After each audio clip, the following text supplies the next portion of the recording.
在崇拜之前，请弟兄姊妹检查一下您的手机，看一下有没有把它调到静音。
今天降临节期是第一个主日，我们进入教会年历新的一年。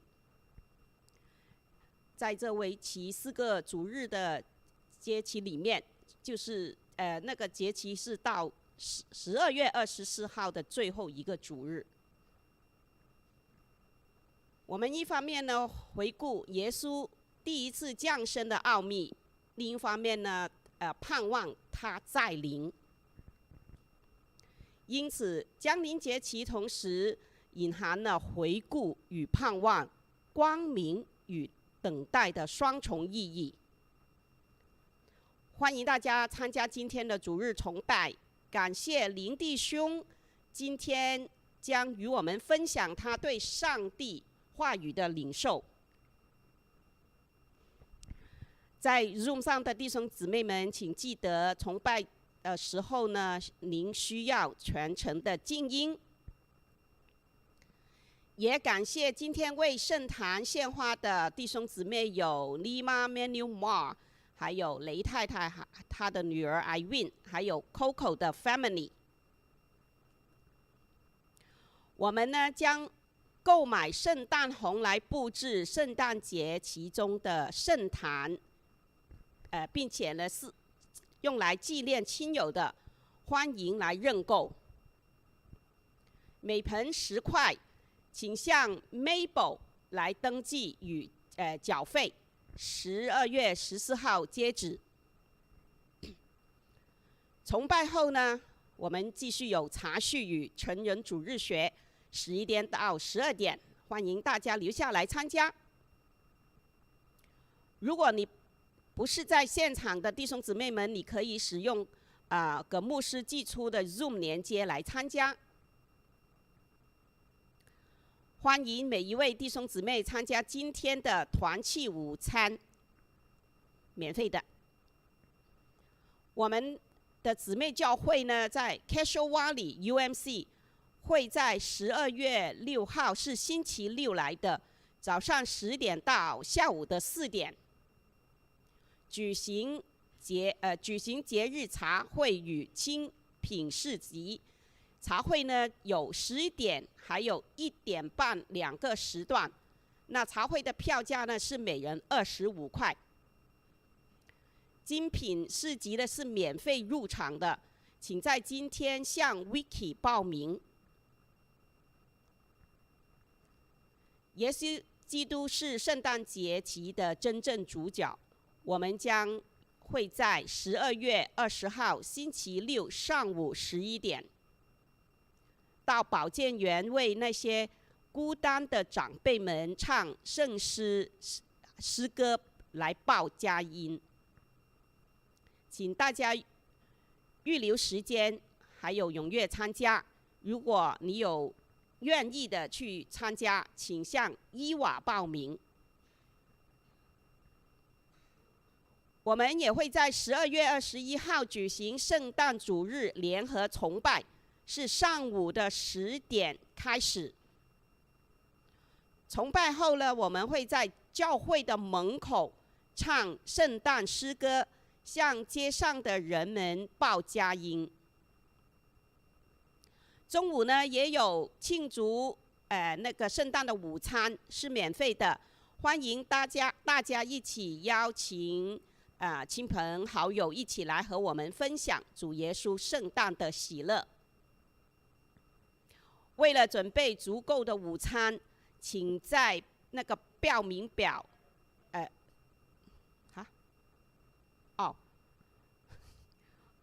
為了準備足夠的午餐，請在那個報名表上呢填寫您的名字，到12月14號就截止。好多節日哦。12月24號，星期三的下午5點半，在新橋教會舉行聖誕夜小區教會聯合聖誕夜崇拜，歡迎大家來參加。葛牧師呢，現在還在休假當中，他會在下個主日就回來教會，我們大家就可以看到他了。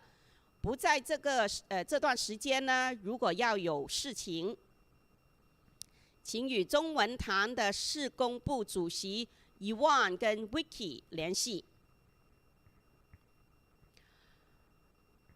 大家都有看新聞呢，香港的大火，我們要特別為香港大火慘遭不幸的災民來代禱，願上帝的憐憫安慰他們的家屬，還有醫治傷者，又保護拯救那些尚未找到的人。很感謝神，香港的消防員的捨身以及堅持救助被困的災民。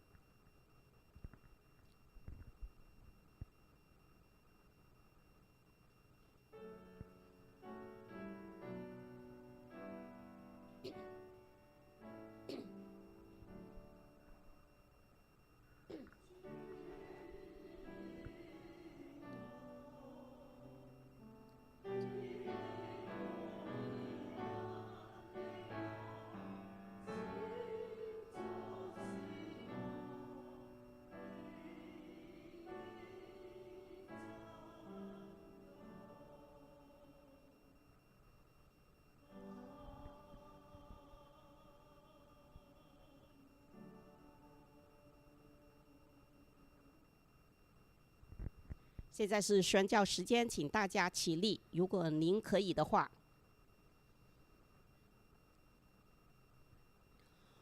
我们聚集在一起敬拜上帝。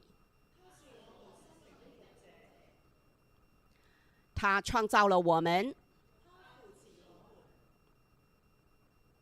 他救赎我们。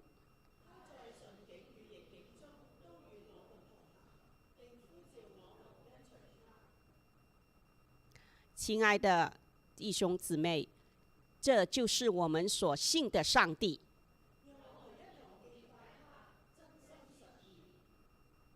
请坐。今天由 Vicky 来带领诗歌敬拜。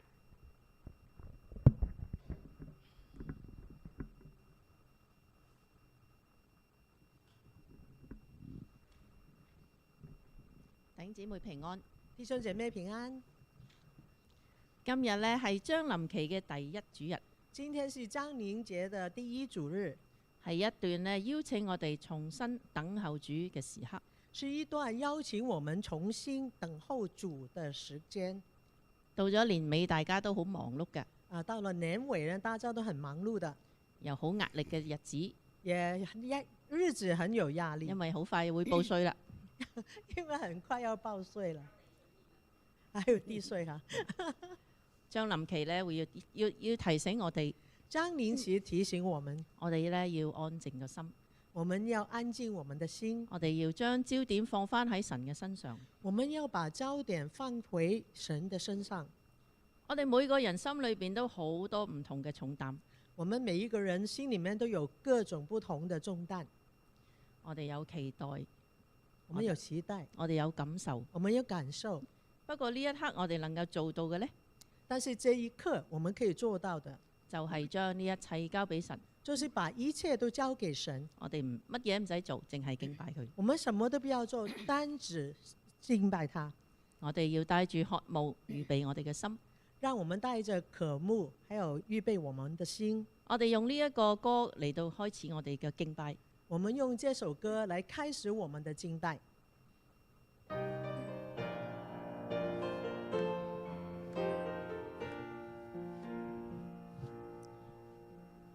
敬拜主，敬拜尊貴的主，榮耀能力，一切讚美都歸於他。敬拜主，敬拜權能的主，叉叉寶座能力流出，流到萬萬。一同高舉主耶穌聖名，來彰顯基督耶穌君王的榮耀。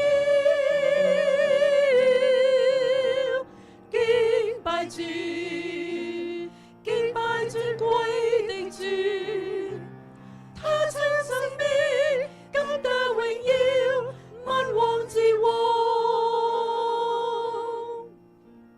敬拜主，敬拜尊貴的主，榮耀能力，一切讚美都歸於他。敬拜主，敬拜權能的主，叉叉寶座能力流出，流到萬萬。來高舉，一同高舉主耶穌的聖名，來彰顯基督耶穌君王的榮耀。敬拜主，敬拜尊貴的主，他親生命今得榮耀，萬王之王。來高舉，一同高舉主耶穌的聖名，來彰顯基督耶穌君王的榮耀。敬拜主，敬拜尊貴的主，他親生命今得榮耀，萬王之王。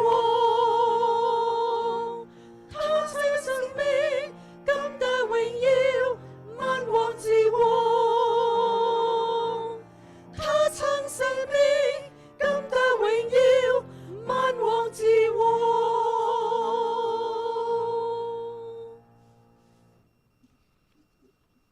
呢個係將臨嘅節期，係等候嘅節期。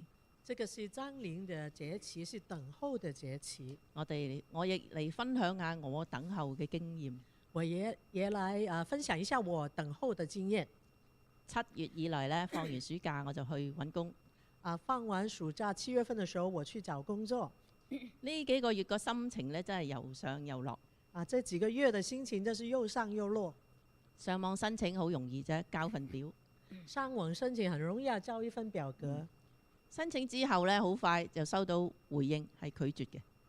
收到以後很快，就申請以後很快就收到那個回應，就是拒絕的。嗰啲都係用啲 AI 嚟 scan 嘅，好容易會俾人 fold 咗去。那些都是用那個智能來做的，很容易讓人家就說否決掉。對。咁等候面試啦，有時又要。有時候就等候面試。一次次等候，一次次失望。一次一次的等候，一次又一次的失望。去到最後呢，真係好似一份都冇。到最後好像都是一份工作都沒有。咁我只能夠禱告。我只能夠禱告。主啊，求你俾我一份工。主啊，求你給我一份工作。我可以接受比以前嘅工資低啲嘅。我可以接受比以前的工資低一點的。我夠用就得㗎啦。夠用就可以了。亦我要想照顧家庭嘅。因為我也想照顧我的家庭。咁呢，有一個星期之後，神就俾咗一份工我。一個禮拜以後呢，神給我一份工作，佢離屋企好近嘅，距離家很近，我15分鐘我唔使上 freeway， 15分鐘不用上那個高速公路，我仍然接送我個女返學放學都得。我還可以接送我的女兒上課下課。嗰個薪水當然係比唔上以前嗰份。薪水呢當然是比不上上一次那一份。不過呢啲唔係我啱啱要求嘅咩？但是這不是我剛剛要求的嗎？佢聽到喎，神聽見了，佢按佢嘅時間供應我，他按他的時間供應給我，而且佢答應我，而且他應允我，所以我知道大家都喺度等候。所以我知道大家都在等候。喺你唔確定、喺你迷惘嘅時候，在你不確定、在你迷惘的時候，禱告真係唯一我哋依靠佢嘅方法。禱告真的是唯一我們可以依靠的方法。我哋記得帶住禱告嘅心嚟到佢嘅面前。我們記得帶着禱告的心來到他的面前。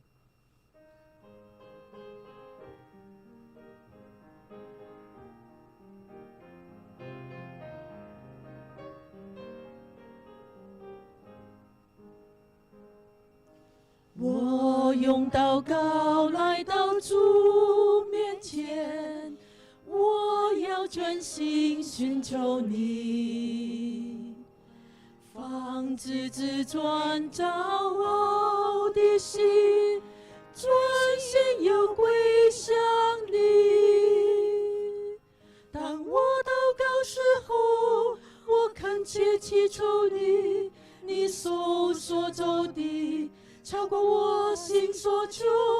當我禱告時候，你伸手來醫治，安慰又扶持，使憂傷變成歡喜。當我失志無軟弱之時，我要完全依靠你，用你慈悲伸手來扶持，引導帶領無言辭。當我禱告時候，我懇切祈求你，你手所走的超過我心所求。當我禱告時候，你賜力量勇氣，拯救萬民，使萬國都歸向你。當我禱告時候，我懇切祈求你，你手所走的超過我心所求。當我禱告時候，你賜力量勇氣，拯救萬民，使萬國都歸向你。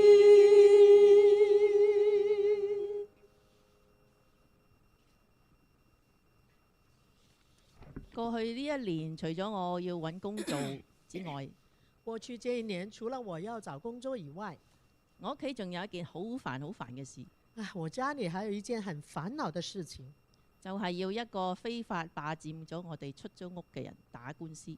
就是跟一個非法霸佔我們的房子的人打官司。出租屋，超過一年，超過一年，我覺得事情係冇進展。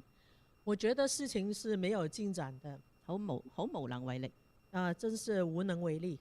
嗰啲日子呢，冇嘢可以做到，這些日子是沒有東西可以做到的，只能夠喺個心裏邊好煩，只能在心裡面很煩躁，又好憤怒啦，很憤怒，好委屈，很委屈，都係冇辦法，只能係去祈禱，帶去神嘅面前。沒辦法，只有祈禱帶到神的面前。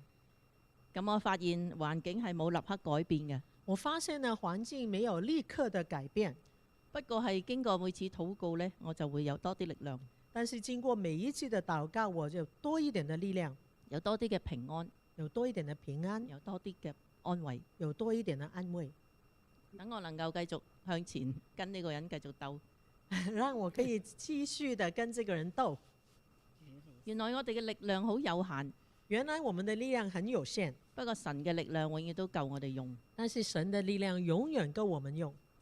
所以不管你而家面對緊乜嘢，所以無論你現在面對的是什麼，你有好多嘅挑戰，你有很多的挑戰，你身體有啲問題，你身體有問題，你都喺度揾緊工，你也在找工作，一切，一切，我哋都可以一齊用禱告去到面對。我們都可以用禱告來面對。我哋亦都可以用呢首歌嚟做我哋嘅宣言。我們也可以用這條歌來做我們的宣言。主，你係我嘅力量，主，你是我的力量，係我嘅盼望，是我的盼望。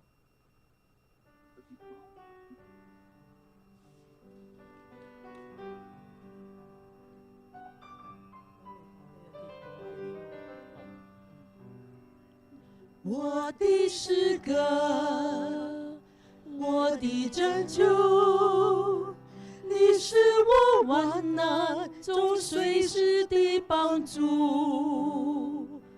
眾山怎樣圍繞耶路撒冷，你必圍繞我到永遠。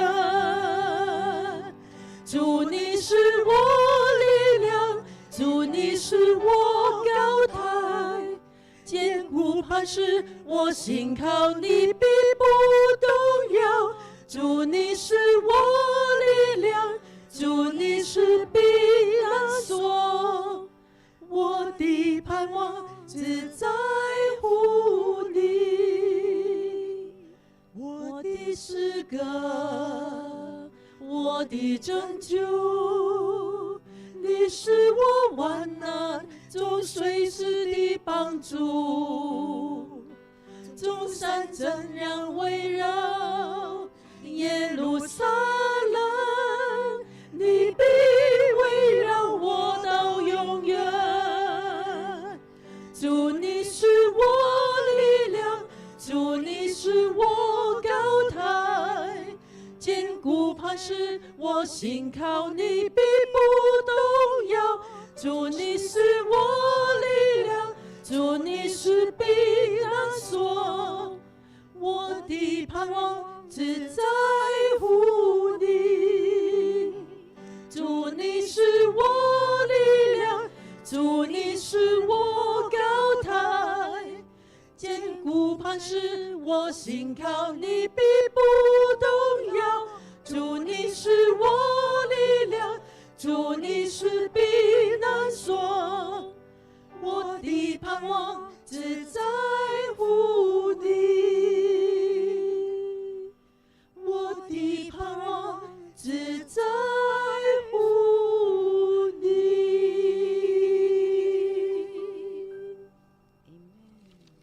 Amen。Amen。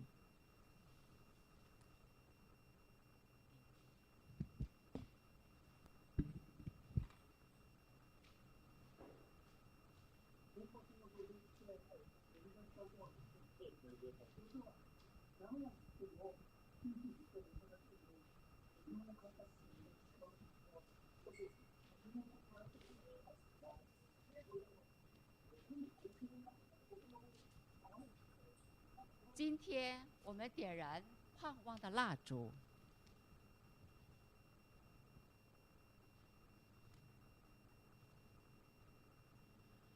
我们常把盼望看作对未来的期待，但事实上，盼望是信任的具体展现。我们信靠那位奇妙测试，当我们寻求指引时，他会让我们找到答案。我们相信，当我们疲惫不堪时，以马内利会差派人来分担我们的重担。我们信靠造物主，他更新我们对群体的信心，对他人良善的信心，也更新我们对同理心与行动力量的信心。我们依靠慈爱的上帝。当我周遭的一切看似太艰难、太破碎、太沉重，让我们无法单凭自己修复时，盼望便会降到我们要张开双臂，迎接那满有恩典的降临。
让我们一起同心低头祷告。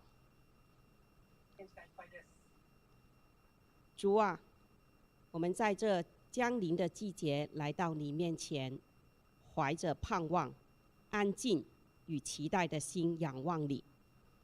感谢你在黑暗中赐下光明，在混乱中赐下平安，在疲惫与无助中赐下新的盼望。愿你的灵更新我们，让我们预备自己的心，迎接那位将要再来的主耶稣基督。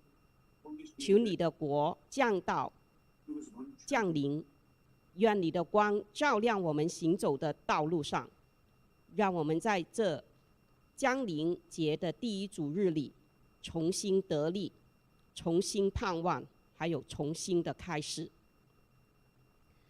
慈爱的天父，我们也带着沉重的心来到你的面前，为香港这场大火中失去至亲的家庭来祷告。主啊，死亡与突如其来的灾难让人措手不及，心碎难言。那些原来平凡的一天，却意外变得无法挽回。我们将所有的悲伤、害怕、震惊与无助，都交托在主你的慈爱的大能的手中，也求你医治受伤的心灵，让他们在绝望中找到一丝的光亮，在破碎当中经历你温柔的扶持。我们把所有受难者与其家属交托在你的看顾当中，愿你的平安，那超过人所能理解的平安，临到他们的每一个人的心中。我们这样子的祷告是奉靠主耶穌基督的名求 ，Amen。我們來以主禱文結束我們今天的禱告。含在天上的父，願人都尊你的名為聖，願你的降臨，願你的旨意行在地上，如同行在天上。我們日用的飲食，今日賜給我們，免我們的債，如同我們免了人的債，不叫我們遇見試探，救我們脱離兇惡。因為國度、權柄、榮耀，全是你的，直到永遠。阿門。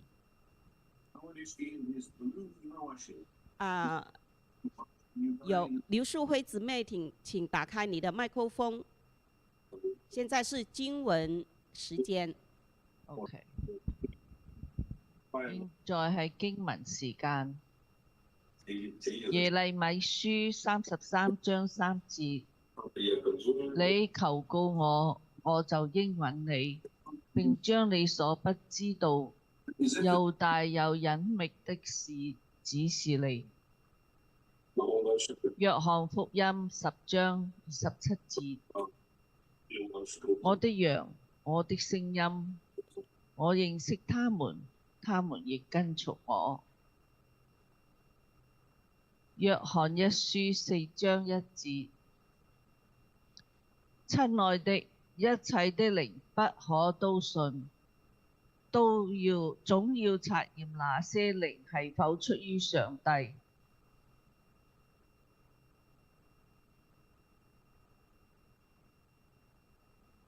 停咗啦個幕。親愛的，一切的靈不可都信，總要察驗那些靈是否出於上帝。因為好多假先知已經嚟到世上。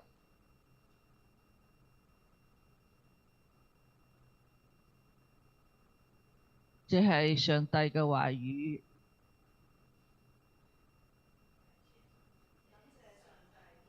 感謝上帝。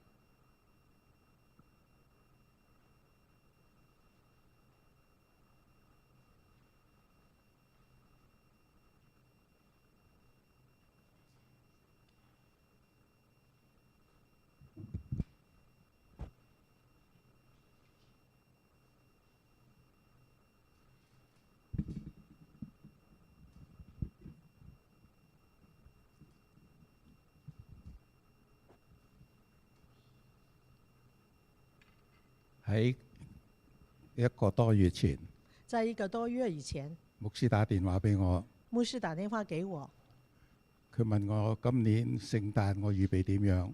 他問我今年的聖誕我預備怎麼樣？我話聖誕我會返香港同我家姐一齊過聖誕。我說我聖誕節要回香港跟我姐姐一起過聖誕。咁牧師就停咗一陣間，然後再問我。然後牧師就停了一下，再問我。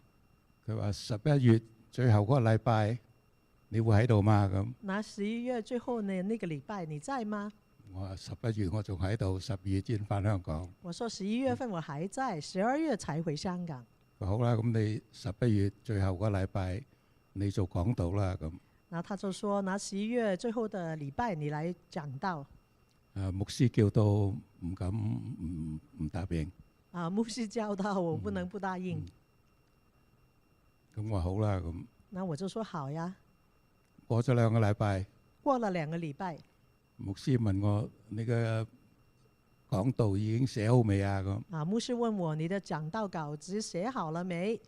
我未開始啊。我說還沒有，還沒開始。佢話你要講俾我聽，你個題目係咩喎？咁。牧師就說：你要告訴我你講道的題目是什麼？咁我想下。那我想了一下。咁話好，我會遲啲會講你聽噶啦。咁。那我就說我晚一點會告訴你。咁然後我就喺度諗。然後我在想。講乜嘢呢？咁。講什麼呢？我想諗到一個字。我想到一個字。就係聽。就是聽。因為我覺得年紀大嘅時候呢，因為我覺得年紀大了以後，有好幾個特徵啊。有好幾個特徵。身體嗰方面。身體方面。第一樣呢，就係膝頭哥會有問題。第一樣呢就是膝蓋有問題。所以而家我坐喺呢度。所以我現在坐在這裡。唔係話時時都唔搞唔掂。不是說常常都搞不定。但係會突如其來。但是突如其來的。所以我要有準備。所以我要有準備。第二樣就係聽覺有問題。第二件事情就聽覺有問題。上個禮拜返嚟禮拜堂嘅時候。上個禮拜我回教堂嘅時候。一直到入咗禮拜堂。一直到進入了禮拜堂。紅姊妹咧就問：林弟兄，點解今日我叫你都唔應我啊？咁。然後紅姐妹就說：林弟兄，我今天叫你，為什麼不應我呢？原來佢見到我喺街上高行，佢喺我後面，佢叫我。原來呢，我在街上走的時候，他在我後面，他喊我。但我聽唔到。但是我沒有聽見。真係唔好意思。真的不好意思。以為我唔理我啲兄弟姊妹叫我。以為我不理睬那個兄弟姐妹，他們喊我都不理他們。所以我想講嘅題目就係聽。所以我要講的題目就是聽。其實我更加想到係聽上帝嘅聲音。其實我要講的是聽上帝的聲音。因為好耐以前呢，我睇過喺網上高聽過一個牧師講聽上帝嘅聲音。因為很久以前我在網上聽了一個牧師講說聽上帝的聲音。我覺得佢講得好好。我覺得他講得非常好。咁我就寫咗啲筆記。然後我就寫了一些筆記。佢話聽上帝嘅聲音有7樣嘢要注意嘅。他說聽上帝的聲音有7樣東西要注意的。聽上帝嘅聲音有7樣嘢要注意嘅。聽上帝的聲音有7樣東西要注意。第一樣，佢話你要相信。第一，你要相信。你要相信上帝。你要相信上帝。你要係歸屬於佢。你要歸屬於他。佢話聽上帝嘅聲音呢，我哋要有一個同上帝有一個活潑嘅關係。他說聽上帝的聲音，我們跟神要有一個活潑的關係。我記得上個禮拜牧師講道嘅時候。我記得上禮拜牧師講道嘅時候。佢提到我哋同上帝嘅關係。他提到我們跟上帝的關係。我覺得信徒我哋時時要問自己呢個問題。我覺得信徒常常要問自己這個問題。究竟很多年前我去過澳洲。又去過新西蘭。去過新西蘭。其中有一個湖。其中有一個湖，嗰個湖上高有一個島，湖上面有一個島。嗰個島有咩嘢呢？咁那個島上面有什麼東西呢？咁啊，每日都有遊船載啲人客去呢個島，每天都有遊船帶那個遊客到那個島上。同埋喺島上有晏食。那個喺島上都有在島晏食上面有限制。我哋去到原來知道係呢個島係一個牧人喺度養羊嘅地方。啊，原來這個島上面是一個牧人養羊的地方。咁我立刻就諗到啊，呢個真係好精呢個人。我立刻就想啊，這個人很聰明啊。因為個島佢唔使驚啲羊會走失。因為這個島，他不會怕那些羊會走失。咁同埋我又學到好多，或知道好多養羊嘅嘢。而且我就學到很多養羊的東西。佢話啲羊真係識聽嗰個牧者嘅聲音嘅。他說那個羊真的會聽得懂那個牧者的聲音。我哋平常以為啲動物傻傻地咁又唔聽到我哋聲音。我們常常以為動物都是呆呆的，不會聽我們的聲音。但係呢啲羊會認得個牧人嘅聲音。但是這些羊會認得他牧羊人的聲音。而且個牧人呢會認得每一隻羊。而且那個牧人呢會認得每一隻羊。照佢講呢佢每一個羊有佢自己個名嘅。照他所說，每一條羊都有他自己的名字。雖然佢唔係講嘢同個羊講嘢。雖然他不是跟那個羊講話，但係佢可以發出啲聲音，嗰隻羊就認得佢噶啦。但是他可以發出一些聲音，那個羊呢就會認得他。我覺得真係好奇妙。我覺得真的很奇妙。咁我覺得耶穌基督用呢個比喻亦好貼切。我覺得耶穌基督用這個比喻很貼切。羊群如果冇咗個牧人，羊群如果沒有牧人，一定唔可以生存落去。一定不能生存下去。呢個牧人嘅作用嘅功能，這個牧羊人的作用，它的功能唔淨止係令呢班羊群得到餵養，不單止這群羊得到餵養，同埋得到幫助，還有得到幫助，得到安全，得到安全。所以我哋同耶穌基督嘅關係，又好似個羊群對牧人嘅關係咁樣。所以我們跟耶穌基督的關係，就是羊群跟牧人的關係。所以羊群要相信個牧人，所以羊群要相信牧人，而牧人係一心一意照顧啲羊群。而牧人是一心一意的去照顧羊群。所以羊群對牧羊人有一個好親切嘅關係。所以羊群對那個牧羊人有很親切的關係。因為有呢個親切嘅關係，然後先至可以聽到呢個牧羊人嘅聲音。就是因為這種親切的關係，所以他們可以聽到牧羊人的聲音。第二樣，佢話要花啲時間嚟讀上帝嘅話語。第二，他說要花一點時間來讀上帝的話語。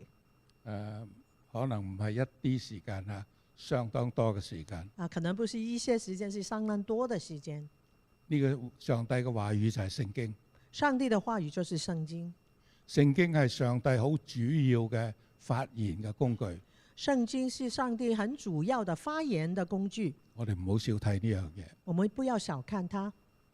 我以基督徒嘅身份，我以基督徒的身份，我承認我自己讀聖經嘅時候唔係好多。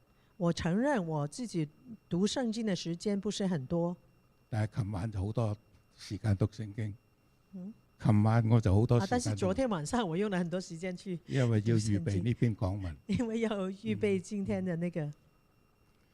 聖經係上帝主要同我哋交通發聲嘅器皿。聖經是上帝主要的跟我們溝通的器皿。如果我哋唔睇聖經，如果我們不看聖經，我哋唔可以聽到上帝嘅話語。我們聽不到上帝的話語。因為上帝知道，如果我哋連佢聖經都唔睇嘅話，因為上帝知道，如果我們連他的聖經都不看的話，佢同我哋講嘢都冇用嘅。他跟我們講話也沒用的。喺提摩太後書第3章第16節。在提摩太後後書後書第3第三章第章16節， 16節，佢話聖經都係神所揀選嘅，他說聖經都是神所揀選的，佢發出嘅聲音，他發出的聲音，於教訓、於教訓、於領導、於領導、於引人歸正、於引人歸正、教導人學義、教導人學義，都係有益嘅。都是有益的。所以我哋一定要恆常有機會嚟睇聖經。所以我們要恆常的來有機會看聖經。第三樣，我哋喺祈禱之中要聆聽。第三就是在祈禱中要聆聽。我曾經聽過一個牧師講，我曾經聽過一個牧師說，佢話禱告唔係一個獨腳劇。他說禱告不是一個獨角劇。佢英文就係 Prayer is not a monologue。他就說 Prayer is not a monologue。monologue 就係獨腳劇啊。那個 monologue 就是獨白戲。獨角戲。講廣東話嘅人喺香港，喺在香港講廣東話嘅人，大家一定會聽到一個人叫做黃子華。大家都會認識一個人叫黃子華。佢呢個人就係企喺度講嘢嘅。那個人就是站在那邊講話的。哇！每一次佢喺度表演嘅時候呢，就一個人講嘢啫。他每一次表演嘅時候，就是他自己一個站在那邊講話，可以滿場賣滿晒。可以都是賣個滿堂紅，而且賣好多場添。而且賣很多場。咁佢就係佢一個人講嘢。就是他一個人在講話。哇！啲人就喺度笑。那些人就在笑。回應佢。回應他。禱告唔係咁樣。禱告不是這樣的。禱告係固之然係我哋同上帝講嘢。禱告當然是我們跟上帝講話。多數係同上帝有要求。大部分都是跟上帝有要求。但係講完之後你要聽。但是講完以後你要聽。聽下上帝點回應你。聽上帝怎麼回應你。如果你唔做嗰樣。如果你不這樣子。講完就算。說完就算了。講完就阿門。講完就阿門。咁呢個唔係一個真嘅對話。這個不是一個真的對話。好似我哋喺屋企一樣。好像我們在家一樣。如果我哋嘅仔女見到我哋。如果我們的兒女看見我們。有一大篇嘢讀出嚟俾我哋聽。念出來一大篇的文章。好多要求。很多要求。或者佢講出佢自己好多嘅作為。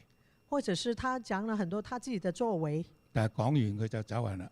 但是講完他就走了。唔聽我哋個回應。不聽我們的回應。我哋會點樣想？我哋會點樣想呢？那我們會怎麼想呢？喺聖經裏面。在聖經裡面。上帝同我哋講。上帝跟我們說。佢係我哋嘅父親。他是我們的父親。我相信佢係想用父親同子女呢個關係，令我哋明白到佢係我哋嘅邊個。他想要用那個父親跟子女的關係，讓我們知道他是誰。所以每次當我哋禱告完嘅時候，所以每次當我們禱告完以後，我哋要安靜落嚟。我們要安靜下來。上帝往往就喺呢個時候會俾我哋意念或者指導。上帝往往就在這個時候給我們意念或者是指導。上帝未必係用一個普通一般嘅聲音同我哋講。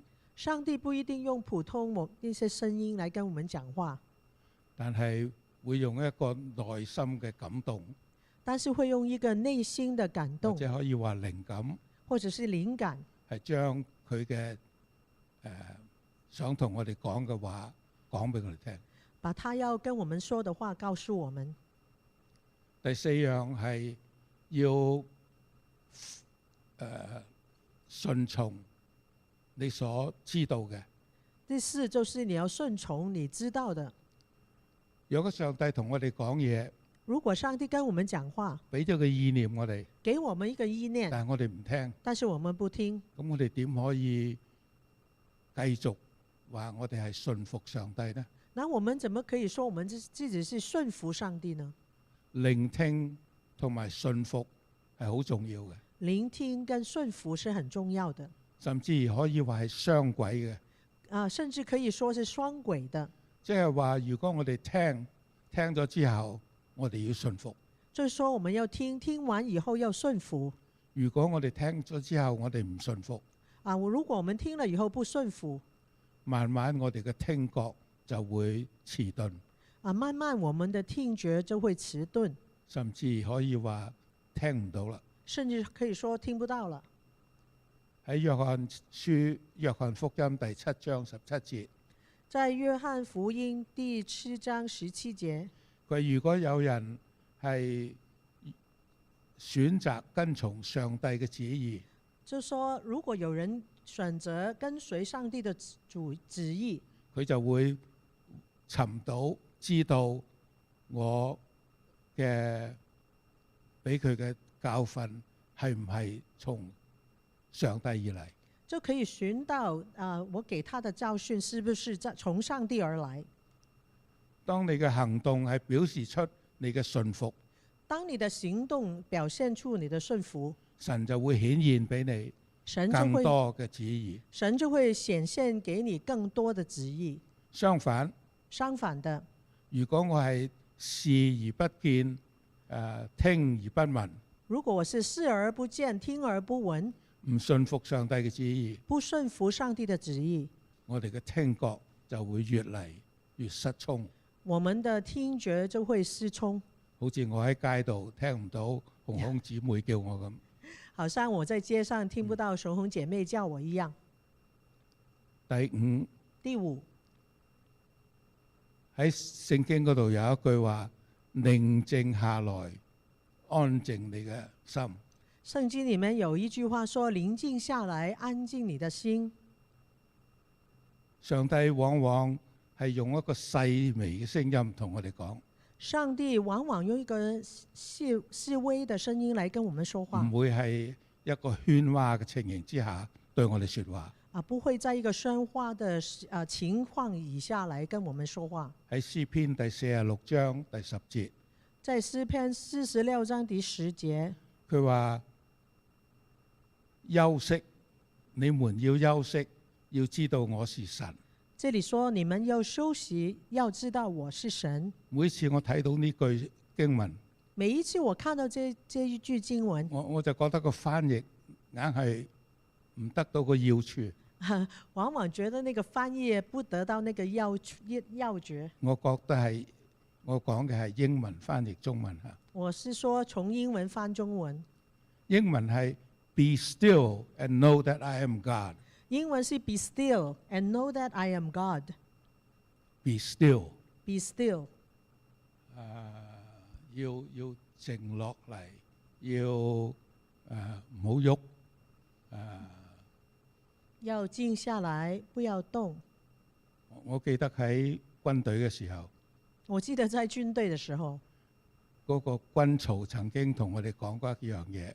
一個軍曹，曾經跟我們軍曹跟我們講過一句說話。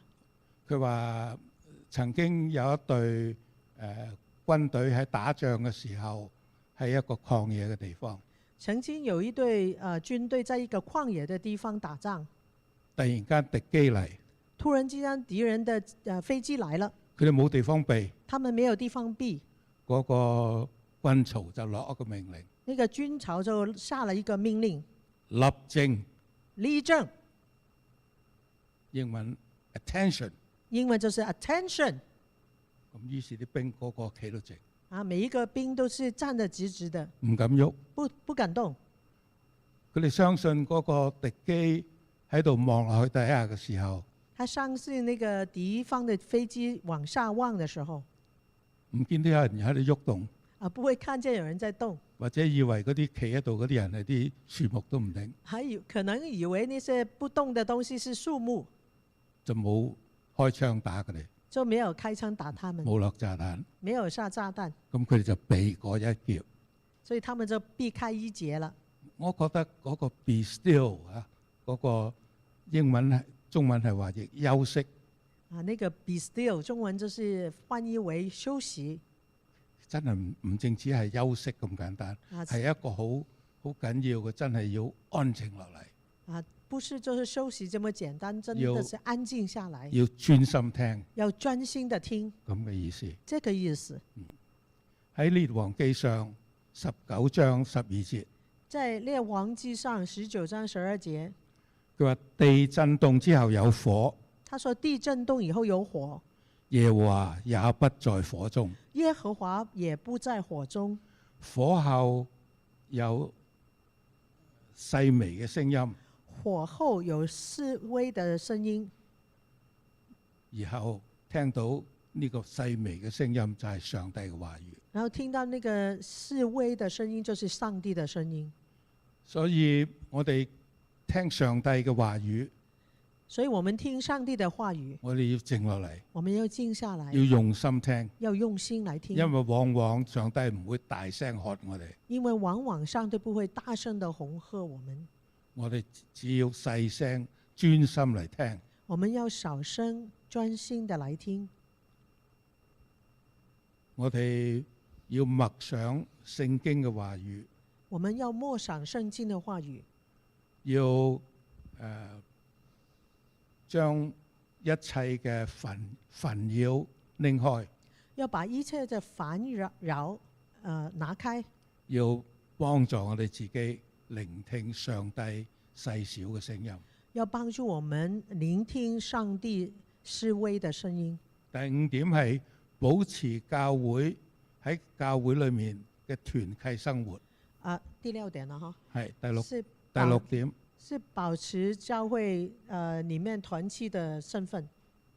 因為往往喺牧師或者長老嘅教導之中，因為往往在牧師或者是長老教導之中，我哋聽到上帝嘅話語。我們聽到上帝的話語。或者另外一方面講，或者另外一方面說，上帝係利用牧師，上帝是利用牧師，或者係教會裡面嘅長老弟兄，或者是教會裡面的弟兄姐妹嚟同我哋説話，來跟我們說話。所以我哋一定要保持我哋喺教會裡面嘅團契生活。所以要保持我們在教會裡面的團契生活。往往我哋連教會都唔返嚟，往往我們連教會都不回來，自然就唔失去呢個同教友嘅團契生活。然後呢就會失去我們跟交友之間的團契生活。我哋聽嘅聲音，我們聽的聲音，我哋唔知道究竟係上帝同我哋講，因為我哋自己同自己講。不知道是上帝跟我們說的，還是我們自己跟自己說的。上帝對我哋嘅説話，上帝跟我們的說話，對我哋嘅鼓勵，對我們的鼓勵，對我哋嘅改正，對我們的改正，或者對我哋嘅確定，或者是對我們的確定，我哋唔細心嚟聽，我們不細心的來聽，我哋就會錯過。我們就會錯過。喺箴言度第15章第22節，在箴言15章22節，佢話不先商議，他說不先商議，所謀無效，所謀無效，謀事眾多，謀事眾多，所謀乃成，所謀乃成。嘅意思即係話我哋要聽到別人嘅勸告，就是說我們要聽到別人的勸告，唔好自以為是，不要自以為是。要做一樣嘢，要同人嚟同別人嚟傾談。我們做一件事情要跟別人來講一下，更加要同上帝嚟傾談，更加要跟上帝來講話。作為教會中嘅一份子，作為教會中的一份子，我哋喺團契嘅生活，我們在團契的生活會幫助我哋紮根，會幫助我們紮根，會幫助我哋辨別係正抑或反，會幫我們辨別是正還是反，會令我哋知道究竟我哋嘅想念係自己嘅想念，抑或係上帝嘅思想。會讓我們知道那個是我們自己的思想還是上帝的思想。第7點，第7點係考驗你所聽到嘅，是考驗你所聽到的。我哋相信往往都聽到有咁樣嘅事。相信我們往往會聽到這樣的事。有人話我聽到上帝嘅聲音，有人說我聽到上帝的聲音，所以我就咁做。所以我就這樣做了。而佢所做出嚟嘅而他所做的係好唔啱嘅嘢，是很不對的事情，甚至有殺人放火嘅事。甚至有殺人放火的事情。佢話佢聽到個聲音叫佢，他說他聽到聲音叫他這樣做，因為聖經裏面講得好清楚。因為聖經裡面講得很清楚。喺約翰一書第4章，在約翰一書第4章，佢話一切嘅靈，他說一切的靈唔係都係啱嘅。不一定都是對的。我哋要考驗嗰啲靈係唔係真係出乎上帝。要查驗那些靈是否出於上帝。佢因為已經有好多假先知已經出咗嚟啦。因為有很多假先知已經來到這裡了。跟住佢話：凡靈認為耶穌基督係成了肉身的，然後他說：凡靈認耶穌基督是成了肉身的，就是出於神嘅。就是出於神的。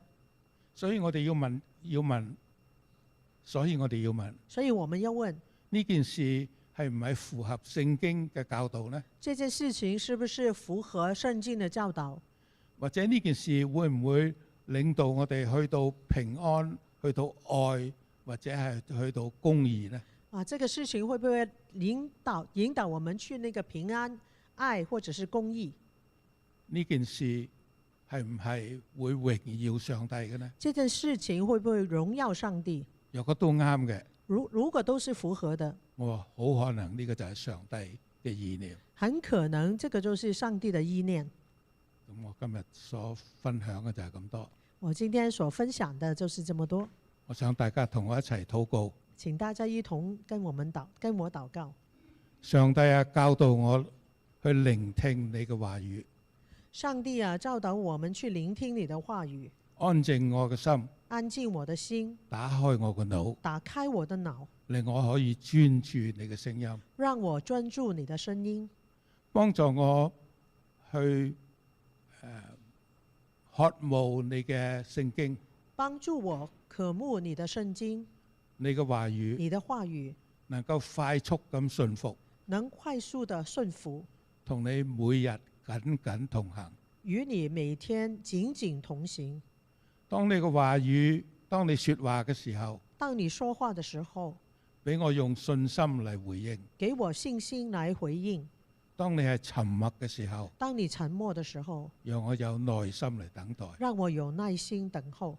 但願我嘅生命。但願我的生命。成為一個同你不停嘅對話。成為一個和你不停的對話。做一個會聆聽。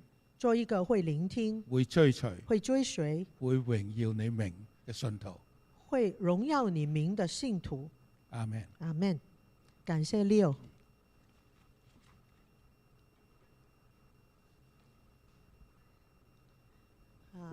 感謝 Leo 給我們這麼好的信息讓我不要害羞，你可以拍的。現在來，我們一起來回應他的信息，就是我們要唱這首歌叫《輕輕聽》。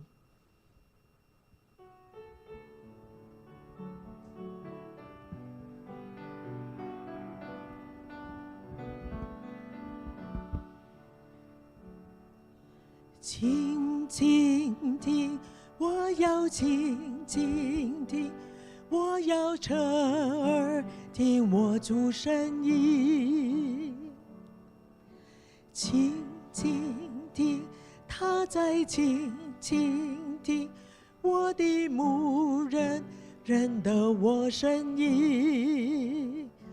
你是大牧者，生命的主宰，我一生既聽隨主聲音。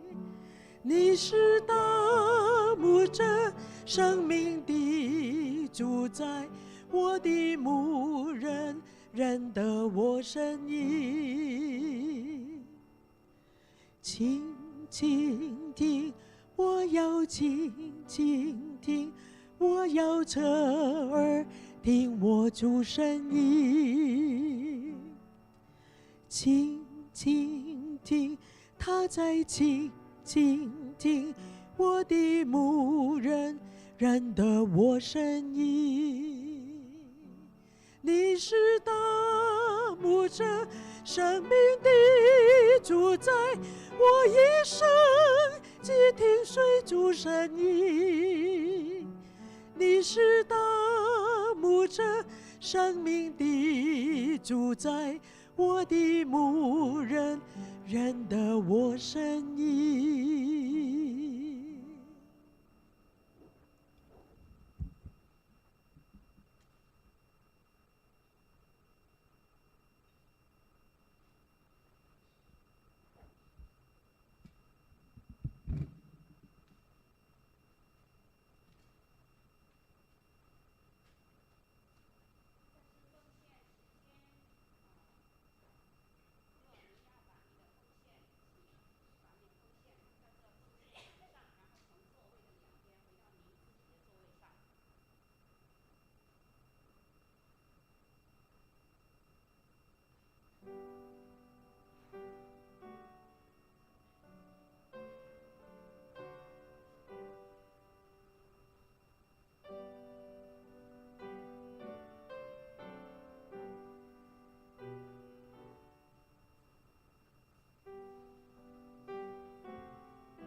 願我哋大家低頭，願主耶穌基督嘅恩惠、上帝嘅慈愛、聖靈嘅感動，常與我們眾人同在，從今時直到永遠。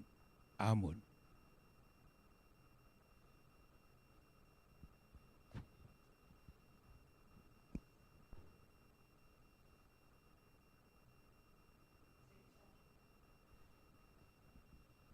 我哋默禱，然後一陣間平安嘅散會。請大家記得喺我哋課堂係有茶聚嘅。